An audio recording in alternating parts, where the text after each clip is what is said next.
Hello students, USP online classes में आपका स्वागत है। आज का टॉपिक है क्लास 12 ए फेलो ट्रैवलर पार्ट 5 का line wise Hindi explanation.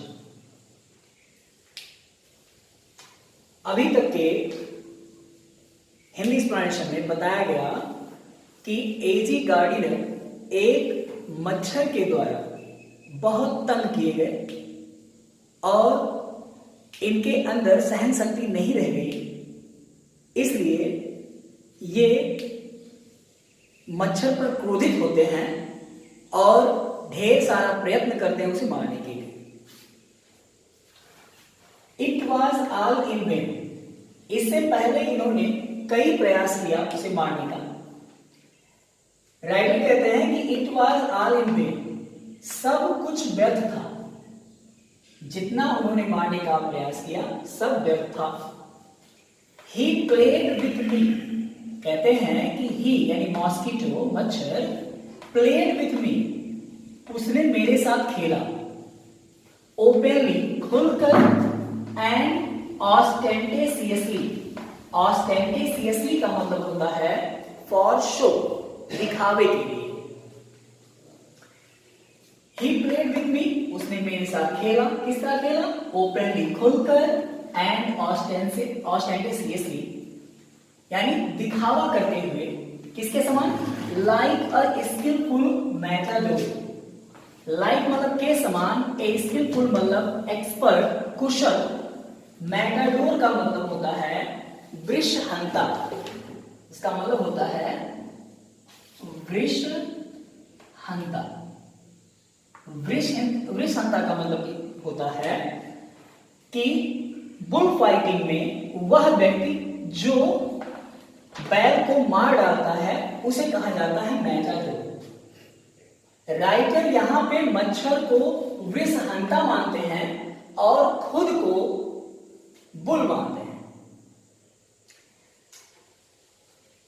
Like a skilful Matador, इसका मतलब हो जाएगा एक कुशल वृषहंता के समान।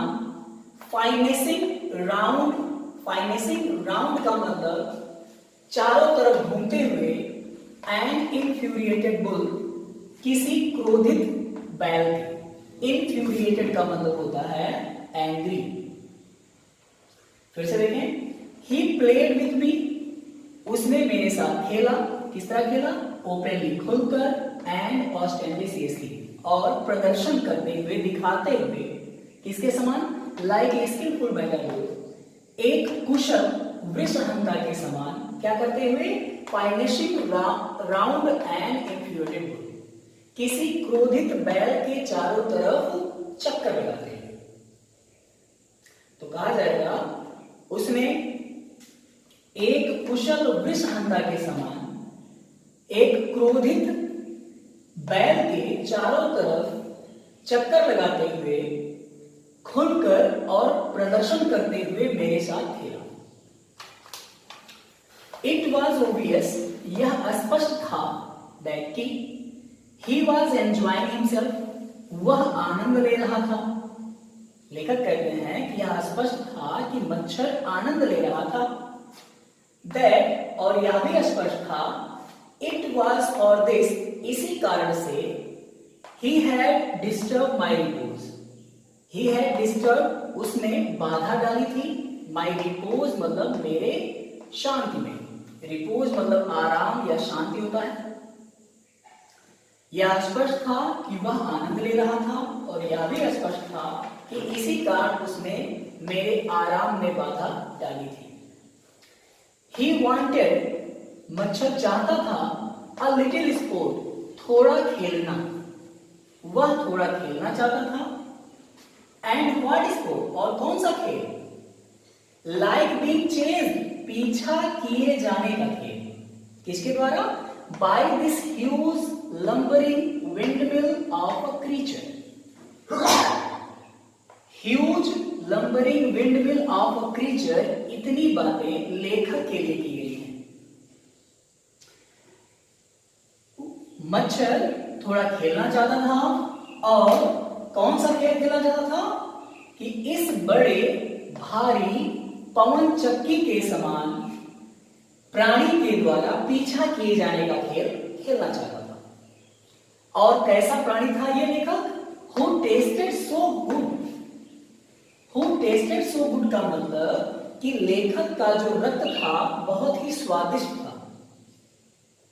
एंड सीम्ड और लेखक प्रतीत होता था सो हेल्पलेस, बहुत ही असहाय, बहुत ही लाचार, एंड सो स्टूपिड और बहुत ही मूर्ख प्रतीत होता था। मच्छर के अनुसार लेखक कहना चाहता है कि मच्छर जो है वह समझ रहा था कि लेखक का जो रक्त था वो बहुत ही स्वादिष्ट था और लेखक बहुत ही लाचार और बहुत ही मूर्ख दिखाई देता था। फिर आगे लेखक कहते हैं कि I began to enter into the spirit.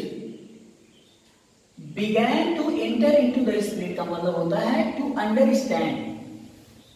I began to enter into the spirit, मैं समझने लगा था ऑफ द फिल्म, यानी मच्छर, मैं मच्छर को समझने लगा था क्योंकि राइटर का जो फेलो ट्रैवलर था वो मच्छर था। लेखक कहते हैं कि he was not know longer a mere insect. He was वह था, नो लॉन्गर मतलब अब नहीं, ए मेयर इंसेक्ट मतलब केवल कीड़ा, मेयर का मतलब होता है only. He was no longer a mere insect, वह अब केवल कीड़ा नहीं था। He was developing into a personality. It means he had become a personality. वह व्यक्तित्व बन गया था, यानी व्यक्ति के रूप में बन गया था। एंड इंटेलिजेंस और बुद्धिमान व्यक्ति के रूप में बन गया था। उसके अंदर बुद्धि आ गई थी that जिसने चैलेंज द पोजीशन, चैलेंज मतलब चुनौती दी, द पोजीशन का मतलब अधिकार, ऑफ दिस कंपार्टमेंट मतलब उस रेलगाड़ी के डिब्बे पर, विथ मी मतलब मेरे साथ। लेखक के अनुसार मच्छर एक व्यक्तित्व के रूप में उभर आया था, उसके अंदर एक बुद्धि आ गई थी जिसने लेखक के साथ उस रेलगाड़ी के डिब्बे पर अधिकार के लिए चुनौती दी। ऑन इक्वल टर्म्स का मतलब बराबर बराबर। I felt my heart warming, मैंने स्नेह महसूस किया टूवर्ड्स हिम, मच्छर के प्रति, एंड द सेंस और भावना ऑफ सुपीरियरिटी, श्रेष्ठता की, और मेरे श्रेष्ठता की भावना फेडिंग समाप्त हो गई। How could I feel, how could I feel का मतलब मैं कैसे महसूस कर सकता था, सुपीरियर श्रेष्ठ, टू मतलब के प्रति, ए क्रीचर किसी ऐसे प्राणी के प्रति, हु वाज जो था, सो मैनिफेस्टली, सो का मतलब वेरी हो जाएगा, वेरी मैनिफेस्टली बहुत ही स्पष्ट रूप से, माई मास्टर मेरा मालिक, इन द ओनली कंपटीशन उस एकमात्र प्रतिस्पर्धा में, इन विच जिसमें We had ever engaged, हम कभी व्यस्त थे। लेखक कहता है कि How could I feel superior, मैं स्वयं को श्रेष्ठ कैसे महसूस कर सकता था, To a creature, किसी ऐसे प्राणी के प्रति, Who was so manifestly, manifestly मतलब क्लियरली होता है, Who was so manifestly, जो बहुत ही स्पष्ट रूप से My master, मेरा मालिक बन गया था, इन द ओनली कंपटीशन उस एकमात्र प्रतिस्पर्धा में, इन विच जिसमें वी हैड एवर इंगेज हम कभी व्यस्त थे। लेखक सोचता है, कहता है कि why not be magnanimous again. Why not be का मतलब क्यों ना बन जाऊं। मैग्नेनिमस का मतलब जेनरस, जेनरस का मतलब होता है उदार, अगेन मतलब पुनः। लेखक कहता है कि मैं पुनः उदार क्यों न बन जाऊं। मैग्नेनिमिटी एंड मर्सी, उदारता और दया, were the noblest attributes of man, were the noblest मतलब महानतम, एट्रीब्यूट्स मतलब गुण, ऑफ मैन मतलब मनुष्य। उदारता और दया मनुष्य के महानतम गुण होते हैं। In the exercise of these noble qualities, in the exercise of these noble qualities का मतलब इन श्रेष्ठ गुणों को अपनाते हुए या इन श्रेष्ठ गुणों का पालन करते हुए आई कुड रिकवर, मैं, रिकवर का मतलब होता है गेन, गेन मतलब प्राप्त करना। आई कुड रिकवर, मैं प्राप्त कर सकता था, माई प्रेस्टीज, अपनी प्रतिष्ठा। लेखक कहते हैं कि मैं क्यों न पुनः उदार बन जाऊं। क्यों? क्योंकि magnanimity and mercy were the noblest attributes of man. उदारता और दया मनुष्य के महानतम गुण होते हैं।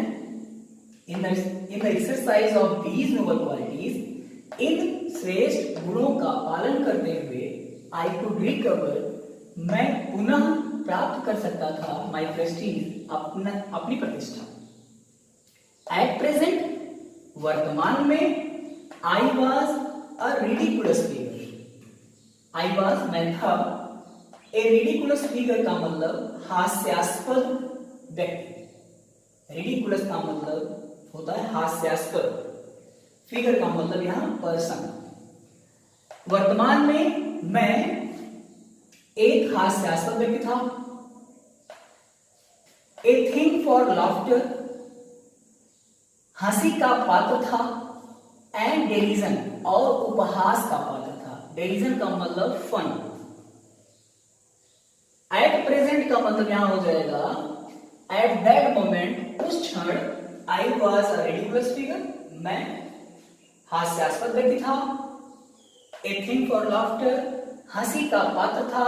एंड डेरिजन, और उपहास का पात्र था।